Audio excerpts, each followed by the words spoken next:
All opinions are those of the participants making them and are not an endorsement of any position, program, religion, or political affiliation. DFG's Corner is for information, observations, and entertainment.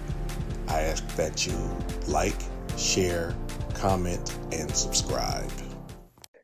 It should be some type of penalty saying that if you don't go this, you owe us that money because we put this money up for you because you volunteered, but you decided to voluntarily leave. You need to owe us that money because we still got to pay it. Don't they also receive a stipend when they're like yes, they get for living expense for living they get a small stipend for living expenses. Okay. But they don't get any, it's not like it's not a lot of money. So yeah. I do remember that part. Yeah. And these youth of today, they'll look at it. They won't be appreciative. They like, this how we get. They're not appreciative like the kids used to be back in the day. These kids, I told you before, these kids are made differently. They think the world revolves around them. They think that we owe them everything. Yeah, and I feel like that's why possibly the enrollment dropped because just of the mindset of kids today.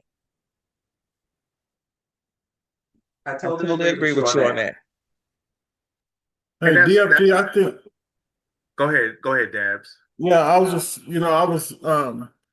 my son went to Job Corps, and there was a little stipend they gave him, but it wasn't a lot of money. But one of the things that when I was looking at or was talking about, and I just doing a little research on it as well, more stuff about who actually runs it. Well, the problem, like I said, is it's all contract work, but not all Job Corps across the country are ran by the same contractor. There might be one contractor who runs 20 of them, might be one contractor who runs 25 of them. So each one of those has, rules and stuff that need to follow, but a lot of them have different rules. So I know like the one my son went to in Washington, it was you're not supposed to have been in any trouble, and most of the kids there weren't in any trouble. Unfortunately, some of them got in trouble when they was there. My knucklehead was one of them. But it's the fact that I think if there was one agency running everything, it might be a little bit better. Right now, I don't have a problem with. I mean, I know it's helpful, but right now, if that's what needs to happen, then it needs to get cleaned up. It needs to get wiped away and cleaned up. And that's one thing I hate to say this, but you're right, and the administration's right in wanting change. The way they're going about it kind of sucks. Right. But I understand that there needs to be a change because it goes back to what Chocolate Pearl was saying, what Kim was saying. Some of these kids, and this is just I'm putting on my tin hat, my conspiracy hat, and saying that some of these people are probably subcontractors to the private prison industry. Think about that. Go ahead, Miss Summer. I was just going to say a lot of these programs for some of these young people is about survival and being able to make it. And so, even after mom and dad are gone, they have to be able to survive.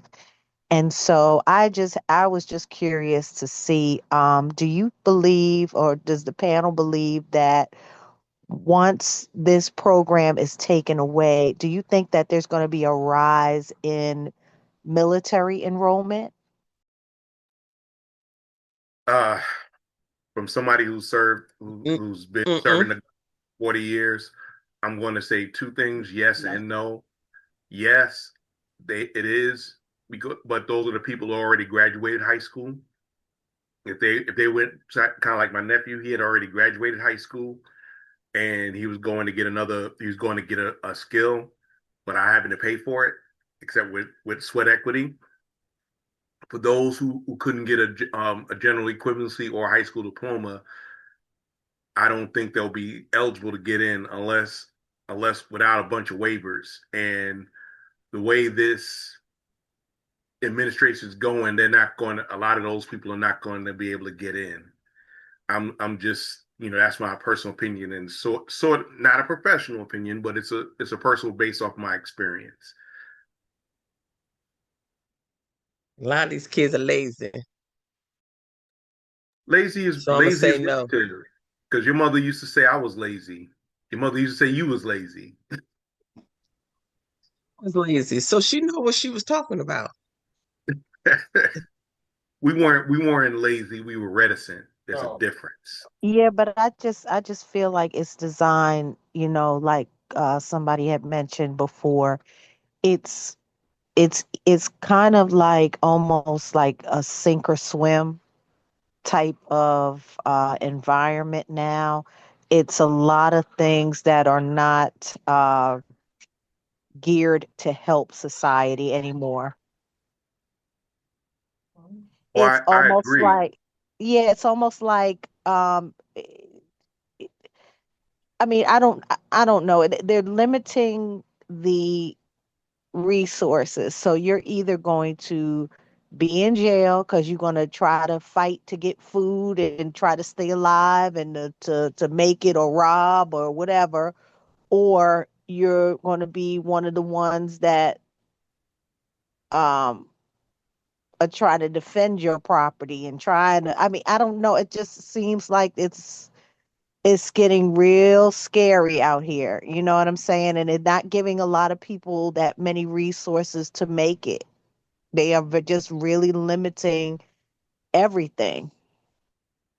No, I agree. I mean, I agree, and that's kind of um the underrepresented majority of people who did that, who voted for the current administration, want that, but they only want it for certain people. Go ahead, Miss Kim. No, I just was going to say that's why, one reason why they have made it harder for kids now to pass the GED. Um, they want these youth to stay in school because, like, you had to drop out in order to be dropped out, in order to go to Job Corps. So they want kids to remain in high school, complete high school, and stop dropping out. That's why one thing um, back home, they made it harder to pass the GED. It used to be easy to pass. We used to give them waivers just to go take the GED. It is the price of taking it has gone up, and it's harder now to take it and pay.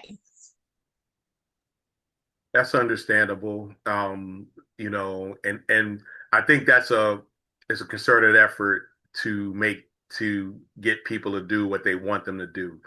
Um, Before I go on, I want to our other guest host, one of our other guest hosts is on, Miss Bean. I see you. You look like you just got home. Holla at your boy. Hey y'all, yes, literally just walked into my house. Forgot today was Tuesday, but I remembered and hopped on in time. And this subject is not dear to my heart, but it is because I tried to get into Job Corps at a time, but my behavior was a problem for them, so they rejected me. So yeah, but I would have went and I probably would have been a chef by now. But as we said last week, I don't like cooking anymore. So yeah, that was a choice, the culinary art. And that was something that I always wanted to get into, especially now because I don't know how to cut complete onions. Onions are a problem for me, but I would have learned that, but I don't know why they're closing it. I still haven't, like, I haven't heard. I just heard little snippets about them actually closing it and what could or might happen to today, to my kids.